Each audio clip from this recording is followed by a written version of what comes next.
I had this whole fun video planned out where I was going to talk about the state of indie horror games and mascot horror and whatnot, and then talk about, how my game is trying not to be that. And then, like a jackass high five, I get slapped with this.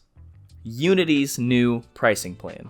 If you're in the game development sphere, then you've probably already heard a lot about this. And if you haven't, I'll explain briefly. Basically, Unity is a game engine, which is a piece of software that people use to make games. Of course, you can make a game from scratch, but using a game engine certainly helps. It's like using Photoshop to create images. It's a very useful and necessary tool for almost every game developer. Unity is free for personal use if you make less than $200,000 a year. But if you're making money moves like that, then you gotta upgrade to the business or pro plan. And those actually cost money. So this is a pretty generous model, considering that they don't even take a cut of your revenue. Well, that is until now. So, okay, they take a cut. What's the big deal? Well, not really. They just take 20 cents per install. And you might say, well, that's not a lot of money. It's only 20 cents per install. But there are so many problems with this. What if you make a game for PlayStation Plus that's going to be put on PlayStation Plus that's free?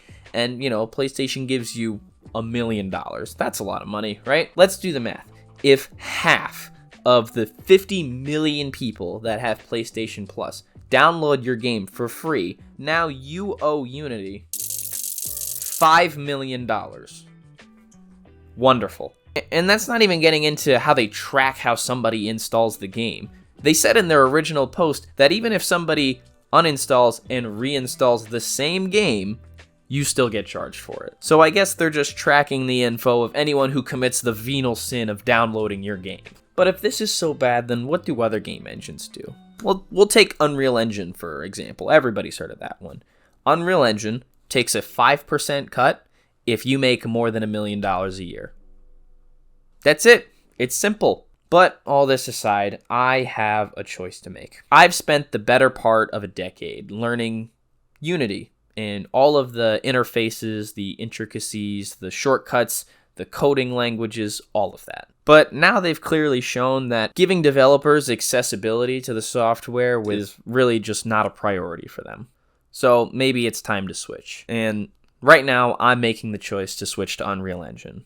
But not right now, though. I'm still working on a game in Unity. And if you've made it this far and you want to support me and the channel, you can check out my Unity game, 3 Scary Games, on Steam. It's coming out in about a month, so if you play the free demo and you think it's cool, make sure to give it a wishlist on Steam. So why Unreal Engine? Well, I've been seeing all the amazing stuff that Unreal Engine is capable of, and at the time when Unreal Engine 5 was announced, it was really enticing. I thought at the time that if I stick with Unity, the engine that I started out with, the engine that I've spent all this time learning, that all of that learning and expertise would pay off rather than starting fresh with something else. But now it's almost embarrassing that I would even stick with a software like this. And I pay full price for Adobe Creative Cloud, and that's embarrassing for a whole nother reason. And since this dumpster fire of an update came about, they started walking back a few of the painful bullet points. Like, remember when we said that we charge for reinstalls, and we had to because we were not tracking players' data? Well, we're just kidding. So does that mean you are tracking players' data? Right. Clearly the priorities have shifted over the past couple years at Unity, and I just don't think I can stick with it.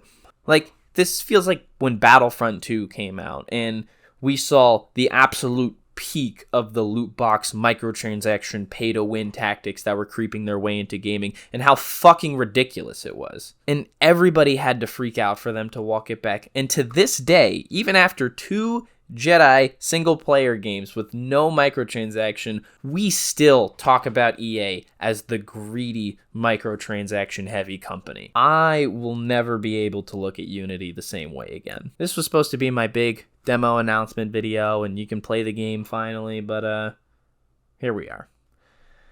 I don't know. I'm not even mad anymore. I'm just... I don't know. All right. That's all I got for today. See ya.